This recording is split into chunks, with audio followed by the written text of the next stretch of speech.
It was very foggy when we arrived at our first location, which provided both a challenge and unique photograph opportunities. We parked at the Steedyrig car park and then headed up the first hill, which was the most challenging. We stopped a few times on the way up the first hill to catch our breath and take advantage of the views. We could see the fog rolling past momentarily, covering the trees in the distance. At the top of the hill, although there was lots of fog, we could still see quite far and could see the different areas of the countryside being covered with fog sweeping through it. This made for ever-changing compositions.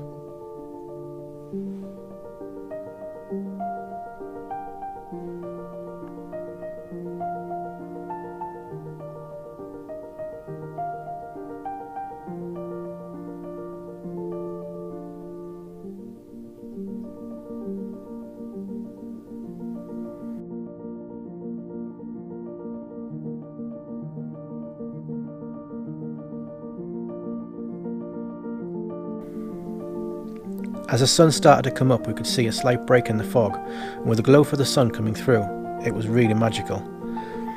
The views are breathtaking, and I felt extremely lucky to be both out shooting with Marcus, Dave and Ben, and also because the amazing weather provided such fantastic atmosphere. We set up at the top of the first hill and took the time to take in the scenery. Our attention was drawn to what looked like farm buildings, which provided contrast against the overhead fog and the fields surrounding it. I was using a wide-angle Tokina 11-16 lens at first to really get the wide view of the surrounding atmosphere that day, but once we set up at the top of the hill, I changed to my Sigma 70-300mm telephoto lens to zoom in on the farm buildings as they were quite far away.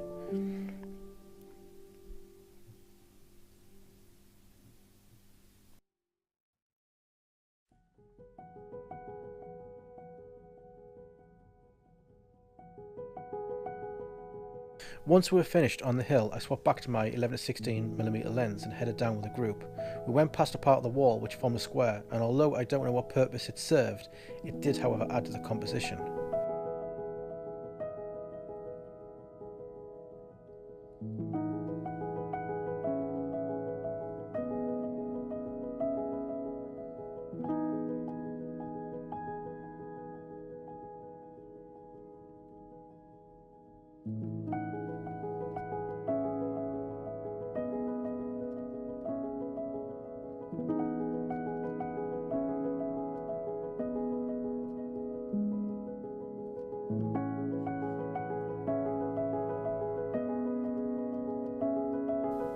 We then headed up the second hill as more light from the sun started to break through the fog and lit up the clouds.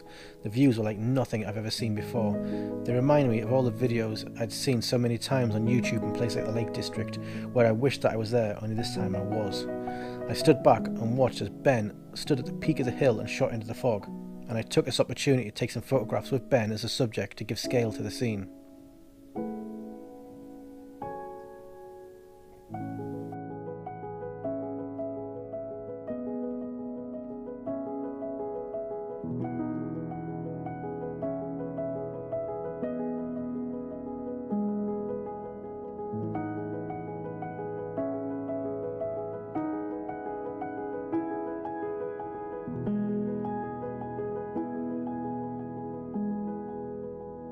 When we arrived at the tree made famous by the Kevin Costner Robin Hood movie, I carried on past it to get the viewpoint different to the classic frontal shot. I waited for everyone to move down the hill to take the shot I wanted. With a thick fog, the light was flat and part of the scene was obscured, so waiting for the right break in the fog was essential.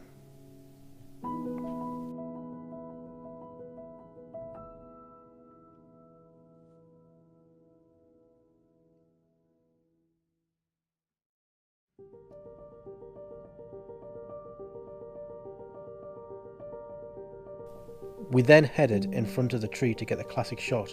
The shot you see so often is achieved by heading up the hill in front of the tree and shooting around 22mm. Before I made my way up the hill, I checked the foreground area in front of it. I particularly liked the formation of rocks on the right side, which were facing the tree, providing a leading line towards it. On the hill we took a few shots and waited for some light.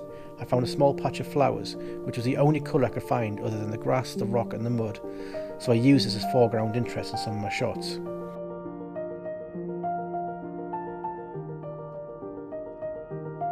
We then returned to the spot behind the tree to get the same views with a better light.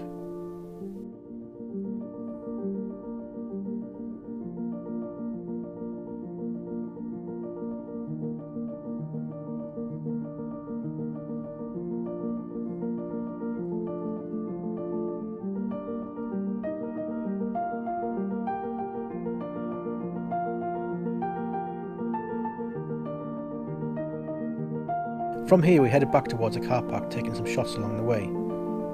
Our next location was Hareshaw Linn waterfall in Bellingham. I've never been to this location before, so I was very excited. The views on the drive up from Sycamore Gap were outstanding, and I wanted to stop on several occasions to catch the countryside with the rolling fog.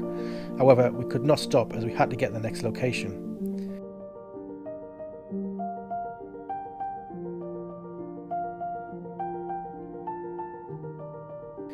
Hareshaw Linn has a small car park just past the main shops in Bellingham.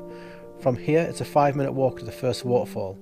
I looked around the area of the waterfall and immediately wished I hadn't left my wellies in the car, because within minutes my feet were soaked, but I didn't mind as it was very much worth it. I found a composition I liked and took a few shots, experimenting with my 8-stop filter. Ben and Dave were further over the left side of the waterfall, and although I was curious the composition they found, there was nothing that caught my eye. I didn't want to go there just to catch what they had found. Instead, I wanted to get my own interpretation of the scene.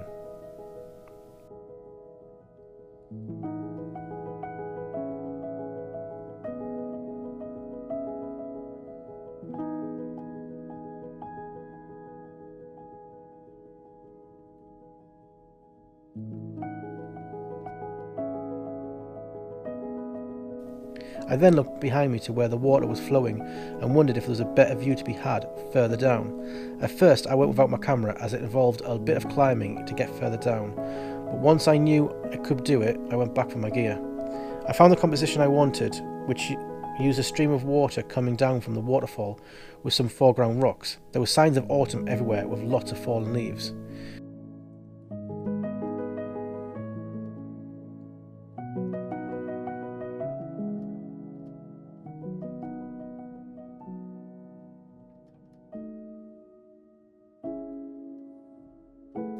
We then made our way up to the next waterfall. The path was covered in falling leaves, providing a magical scene. It was truly beautiful. The next waterfall was around 10 minutes up the path, and it was quite tricky getting down to as a fence had been put up to prevent people from falling. The fence, I think, was meant to keep people from going down to the waterfall, but for us it just provided another obstacle, as we were clearly not going to stay at the top. Once down, I wasted no time at all finding my composition, as I could see a fantastic cluster of rocks further down, providing a similar composition to the one I'd liked at the last waterfall.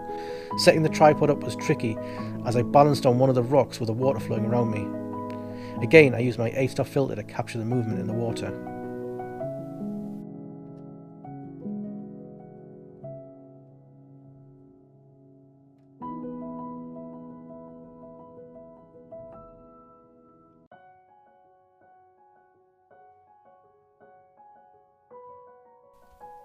Marcus had gone ahead to check for the next waterfall, which I believed to be the biggest. Once I'd finished taking my shot, I made my way back up to the fence along to where the rest of the group was. Marcus headed back towards us and said the next waterfall was very similar to one we'd already shot, so we decided to head back for some lunch. Where we stood, there was an area of stream which was making some interesting swirling patterns in the rocks, so I decided to get a few shots of this before we left.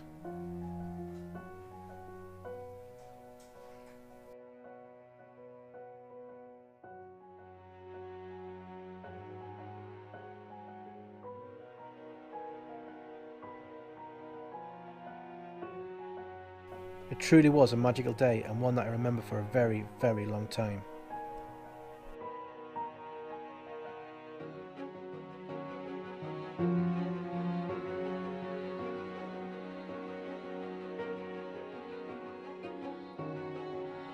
Each week I like to give a recommendation of someone who inspired me from the Facebook group Landscape Photography on YouTube UK. Since I didn't give a recommendation on my last vlog, I'm going to recommend 2 people this week. My first recommendation is Lee Case, as I have watched many of his videos over the last 2 weeks. He provides some great tips and inspires with his get out and go attitude. His photographs are fantastic and his videos are both entertaining and informative. My second recommendation this week is Mad's Peter Iverson. His videos capture you in a way I have only seen before with Thomas Heaton. His recent series is based in the UK and provides an informative approach to both access to the location and tips on how to shoot his subject. He is fast becoming my favourite landscape YouTuber, which I've never thought possible over Thomas Heaton. Links to both of these channels are below, and I would certainly recommend checking them out. I would like to thank Digital Camera Magazine and especially Ben and Marcus for choosing me to join them on this amazing day. It truly was a fantastic opportunity and one I will never forget. Please check out Digital Camera Magazine's Facebook page and be sure to buy February's edition, which comes out in January. Also, check out Dave Brightwell's Facebook page. He's an amazing photographer with an eye for detail. I will leave the links to his page and Digital Camera Magazine's page below in the description. Thank you for watching. As always, please like the video and leave a comment. It really helps. Take care, and I will see you next time.